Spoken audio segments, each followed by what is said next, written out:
Hello, I'm Liz, CEO and founder of Worth It. Worth It is a social enterprise that specialises in the early intervention and prevention of mental health problems in young people. Today I'm talking about Mental Health Awareness Week, which is May the 12th, which is next week. So my videos are always popular when I talk about World Mental Health Day or Mental Health Awareness Week, and the theme of this year, 2025, is community. Now, this is a very good theme. I think if we're talking about mental health awareness, as in the awareness to be mentally healthy, or the importance of community in maintaining your well-being and maintaining your mental health. And now I want to talk about how that relates to young people. So firstly, why is the theme of community really important for mental health? So if we think about what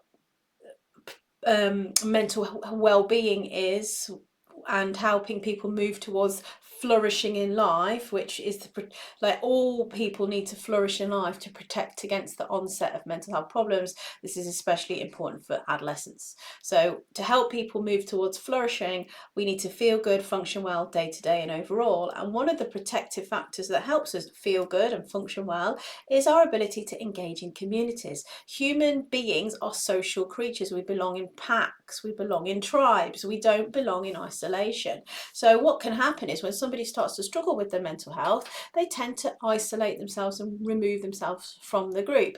Also, a lot of anxiety is caused when people feel they're going to get rejected from the group, and they trying to and that's triggering a sort of response in their body that's increasing anxiety. So being part of communities, whatever kind of community you are in, is really important for your well-being. So how this relates to young people is obviously school is a community that a young person belongs to if they go to school or college or apprenticeship or university if they're at university, or sports teams or drama clubs, or interests that they might have, gaming things, social media groups. But what young people really need to do is develop the skill to interact face to face. And what's happened because of the rise of technology and because of the lockdowns in COVID times, that young people's ability to build relationships and engage in community has deteriorated, and they've not developed those skills. And what's happening as they're getting more and more into messaging each other with text, with words on a screen or photo in Snapchat and things like that, is they don't develop the skill to have these deep and meaningful relationships and connections that can be found in community. So one of the things that we really need to help young people with is develop their ability to have healthy social interactions. And so it's not just creating opportunities in the community for them to engage in, which is fantastic, and definitely we should be doing that, and why we need more youth clubs and why we need the wellbeing hubs that have been promised by the government, so that young people can access safe spaces where they feel the sense of belonging and acceptance and understanding, but also that they need to learn the skills to engage in those things so that they know how to ask for help, they know how to be friendly and communicate and be confident in their environments and speak up for their needs and become self-aware and know what their own resources for well-being are so they can use them more often. And none of these things are implicitly taught. We all just hope that young people figure it out.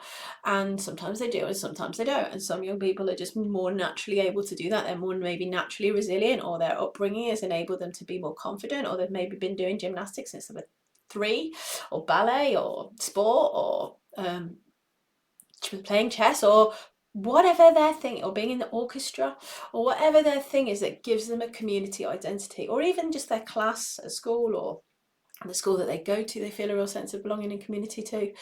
But we as adults have to help in 2 ways. We first of all have to create the opportunities for them to engage in community, and we have to help them develop the skills to access that community. So it's not just as simple as here's loads of great things that you could do that's going to help your well-being. It's how do we coach them to actually access that, because that's the psychological barriers, that's the breakdown between the opportunities in the community and the young person's ability to access it. And I really feel that that's where a gap is, where coaching can come in. So I specialise in teaching people how to use coaching, using positive psychology and coaching psychology techniques to help develop relationship skills and wellbeing skills that enable the prevention of mental health problems in young people and create protective factors. So what happens is when a coach works with a young person, they'll often look at they'll help the young person identify the resources available to them. So that means internal resources, so the way they think, feel and behave, and that they can access self-help strategies and calming strategies and the way they think about things, and they can reflect on that and they can become more confident, develop self-awareness and things like that. But also that they are able to recognize and access resources in the community or resources in their support networks around them and access those things more. So not only, so then we would maybe set goals and help them with small action steps around getting back into school or attending something that they're really interested in, or improving their relationships with their friendship groups. That's often a massive one for young people that's impacting their mental health, is their ability to understand relational dynamics in their friendship groups, or navigate fallings out or changes to friendships, or the natural sort of evolvement of young people growing up and friends changing and their identity changing, and help them navigate the complexities and challenges of that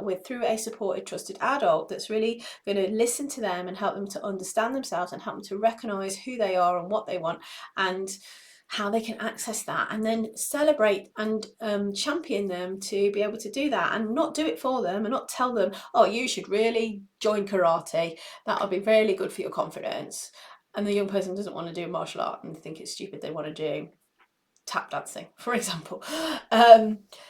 So it's not about us as adults thinking we know best and telling them what to do. It's about asking them and really hearing and really helping them figure that themselves out in that safe space, so they can then access the resources in the community and increase their internal resources to be able to access the resources in the community. So when it comes to community for mental health, we do want people to function well. We do want them to be active participants in community. We want them to maintain that at a level that keeps their well-being at this kind of balanced point, but without actually helping people to do that. That's the missing piece of the puzzle. You're just, in some cases, you're making them feel even worse about themselves because they're like, why can't I do that thing? I really want to, I just can't do it. I just don't know why I can't do it. So through coaching and asking them questions, you maybe help figure out what's the real issues and then work on those bit by bit. Maybe they're worried about what people might think of them. Maybe they feel scared about going there for the first time. Maybe they feel silly. Maybe they don't want to be a bother. All of those things can be addressed through a coaching conversation. And coaching's proactive, it's about moving forward, it's about a future focus. So it usually only takes a short intervention of maybe 6 sessions that really helps somebody move towards accessing their community. So not only do we need to increase capacity in the community to offer more support, holistic support for young people, and even fun stuff, that doesn't seem like it's a wellbeing intervention, is a wellbeing intervention, because it's increasing access to positive social relationships and peer networks. And one of the major strands of research around positive psychology interventions is that of increasing positive relationships. And I think during adolescence, or research tells us that during adolescence, the need to belong to the peer group is more important than the need to belong, distance themselves from parents. That's a natural developmental stage that young people go through. So we need to be able to help them navigate and have healthy peer relationships and positive relationships to then protect their mental health and give them well-being and have these positive community experiences, so they don't then retreat and isolate into their bedrooms on their phones and never leave those places. Another thing why positive community experiences are really great for well-being is you get that experience of positive emotion and positive effect. So quite often you can feel humour or joy or amusement or inspiration or all these positive emotions that then spiral up into transformation that not only promote our well-being but actually protect against the onset of stress and help us to be more resilient. So it's got this compounding effect where the relationships build well-being, the experience of the interactions and the positive emotions during those relationships boost well-being, and also they're accessing and learning more things about themselves, which are boosting their self-efficacy and their internal resources. So if you think community is maybe a kind of lame theme for Mental Health Awareness Week, or you think, oh, how am I going to do that? What you really need to think about is, how do we help our young people access community? It's not just about giving them a community to go to engage in, it's helping them to engage in that community. So I have a few videos on positive relationships and positive emotions and coaching related to this topic.